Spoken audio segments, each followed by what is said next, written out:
আজ এই মুহূর্তে আমরা আছি ফিরোজ শাহ কোটলা স্টেডিয়ামের বাইরে।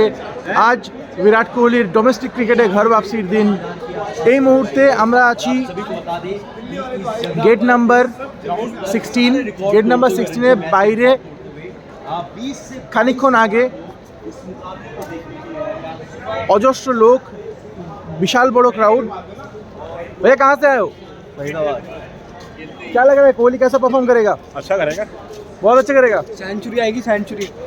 कहाँ से आए हो भैया? बिहार से आए हो? रिपब्लिक टी वाला डेली निकलते टाइम। क्या आप कोहली के लिए आए हो?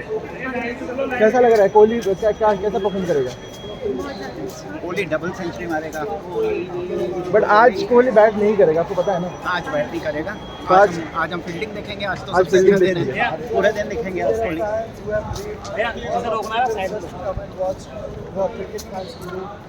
তো আপনারা দেখতেই পাচ্ছেন এই মুহূর্তে অরুণ জেটলি স্টেডিয়ামের বাইরে বিশাল ক্রাউড।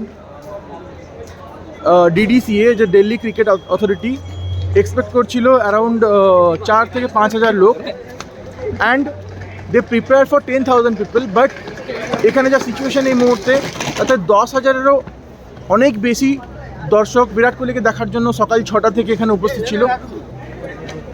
আর এই যে জায়গাটা দেখছেন, যখন গেটটা বন্ধ ছিল, এই জায়গায় এই যে রেলিংগুলো দেখছেন, এগুলো ক্রাউডের জন্যই এই রেলিংগুলো সাইডের দিকে সরে গেছে।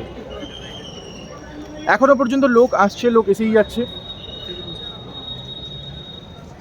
ইনিশিয়ালি ইনফরমেশন এটা ছিল যে গেট নাম্বার 16 এবং 17 দিয়ে লোক ভেতরে ঢুকতে পারবে। আমি আবারও জানিয়ে দিই যে এখানে বিরাট কোহলির ঘর বাপসি। 13 বছর পর বিরাট কোহলি প্রথমবার রঞ্জি ট্রফি খেলছেন, এবং আফটার বিসিসিআই এর যে ডিক্ট্যাট ছিল যে সমস্ত ইন্টারন্যাশনাল প্লেয়ার যারা আছেন তাদের সবাইকে ডোমেস্টিক খেলাটা বাধ্যতামূলক, ডোমেস্টিক ক্রিকেট খেলাটা ম্যান্ডেটরি। তারপরেই লাস্ট সপ্তাহে আমরা দেখেছি যে রোহিত শর্মা, যশস্বী জয়সওয়াল এবং ঋষভ পান্তের মতো স্টাররা রঞ্জি ট্রফি ম্যাচ খেলেছিল। এবং তারপর বিরাট কোহলি এই সপ্তাহে আজকে থেকে যে 30 তারিখ থেকে যে ম্যাচ স্টার্ট হচ্ছে দিল্লি ভার্সেস রেলওয়েজ অরুণ জেটলি স্টেডিয়ামে, সেটাতে বিরাট কোহলি খেলবেন। এর আগে দুদিন বিরাট কোহলি এই স্টেডিয়ামেই, অরুণ জেটলি স্টেডিয়ামে দুদিন প্র্যাকটিস করেছিল। প্র্যাকটিস করার পর আজ ম্যাচ। লেটেস্ট আপডেট দিয়ে রাখি যে দিল্লি ভার্সেস রেলওয়েজ ম্যাচে দিল্লি টসে জিতেছে, এবং যেমনটাই দিল্লির ক্যাপ্টেন আয়ুষ বদনি জানিয়েছিল যে গ্রিন টপ অর্থাৎ বোলিং সহায়ক পিচ থাকবে, সেই হিসাবেই দিল্লি টসে জিতে প্রথমে ফিল্ডিং নিয়েছে। আজ বিরাট কোহলিকে হয়তো আমরা ব্যাট করতে দেখবো না, কিন্তু আজ বিরাট কোহলি ফিল্ডিং করবেন। কারণ বিরাট কোহলি ক্রেজের জন্যই এখানে এক মারাত্মক উপস্থিতি।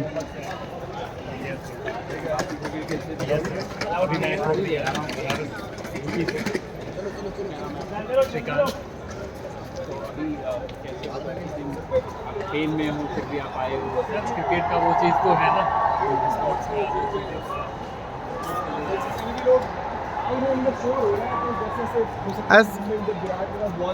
এক দুর্দান্ত বিরাট আওয়াজ ভিতর স্টেডিয়ামের ভেতর থেকে আসছে। আমরা দেখতেই পাচ্ছি এখানে এই হচ্ছে গেট নাম্বার 16। গেট নাম্বার 16-র বাইরেই আছি আমরা এই মুহূর্তে। অ্যাজ ইউ ক্যান সি মারাত্মক কোহলি কোহলি কোহলি কোহলি স্লোগান আসছে।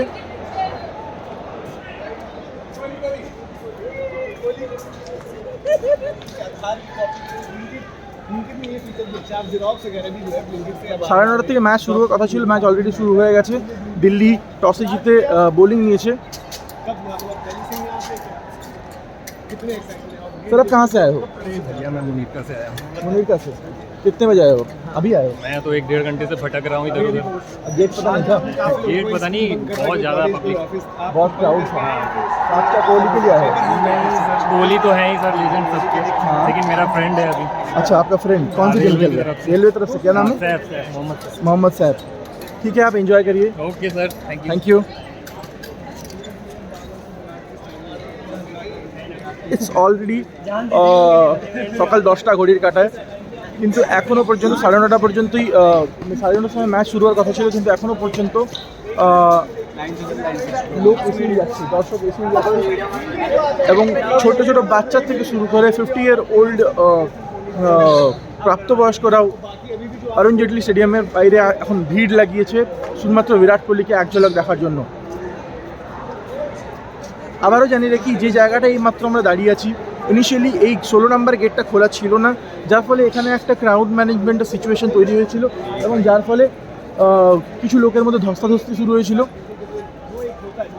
এবং সামনে যে রেলিংগুলো দেখছেন, এই রেলিংগুলো বাইরের দিকে ধসে গেছে। कहाँ से आए हो? मैं यहाँ से आया हूँ दिल्ली से। अच्छा, किसके लिए? कोहली के लिए?